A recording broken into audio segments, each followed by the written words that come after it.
Hey there! We're at the carnival and here comes Sela. Hey Sela, what do you plan to do today? Sela has to buy some gifts for her cousins. Let's give her company. Sela wants to buy a toy plane for her cousin Brian, but she has to pay the exact amount for it. No problem, Sela. We will help you.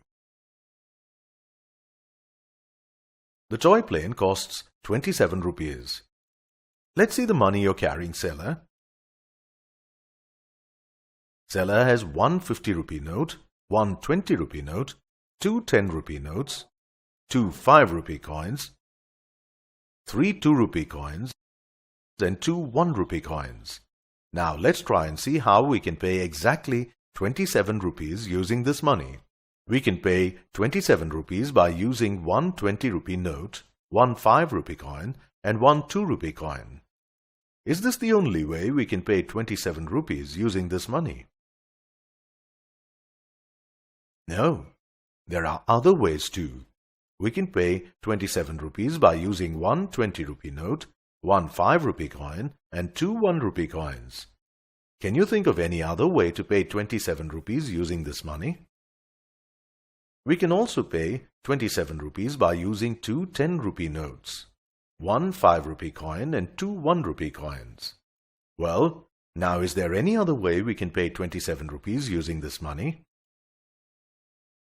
Yes, we can also pay 27 rupees by using two 10-rupee notes, one 5-rupee coin and one 2-rupee coin.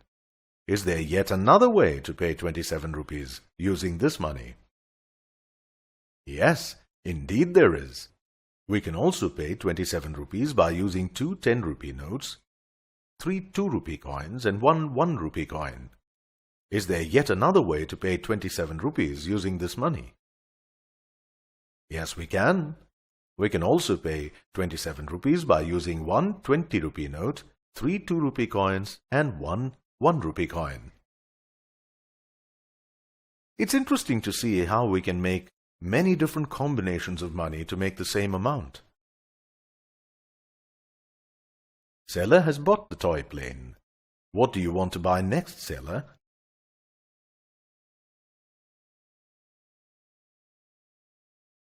Sela wants to buy a bracelet for her cousin Anita.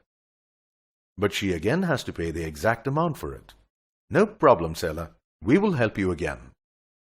The bracelet costs 70 rupees. Let's see the money you're carrying, Sela. Here is the money Sela is carrying.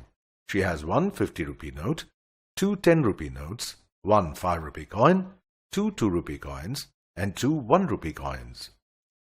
How can we pay exactly 70 rupees using this money? We can pay 70 rupees by using one 50-rupee note and two 10-rupee notes.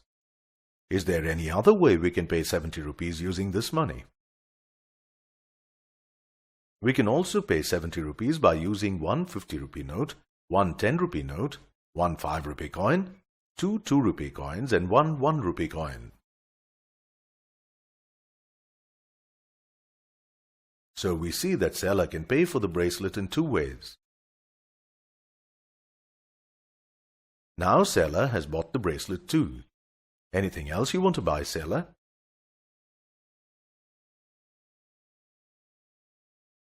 Sela wants to buy an ice cream now, and she again has to pay the exact amount for it.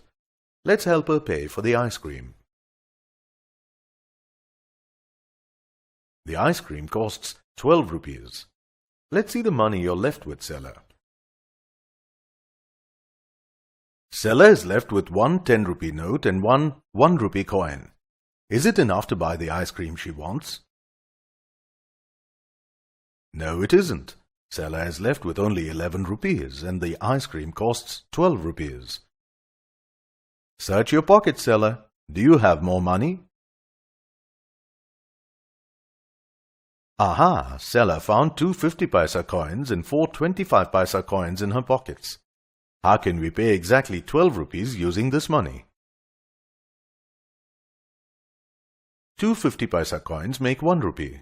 So we can pay 12 rupees by using one 10-rupee note, one 1-rupee coin and two 50-paisa coins. Is there another way we can pay 12 rupees using this money? Yes, there is. 4 25 paisa coins also make 1 rupee. So we can pay 12 rupees by using 1 10-rupee note, 1 1-rupee coin and 4 25 paisa coins. Is there yet another way we can pay 12 rupees using this money? Yes, there is yet another way. 2 25 paisa coins make 1 50 paisa coin. So we can pay 12 rupees by using 1 10-rupee note, 1 1-rupee coin, 1 50 paisa coin and 2 25 paisa coins. So, seller can pay for the ice cream in 3 different ways. Seller has bought the ice cream too and her shopping is done. Thanks for helping out.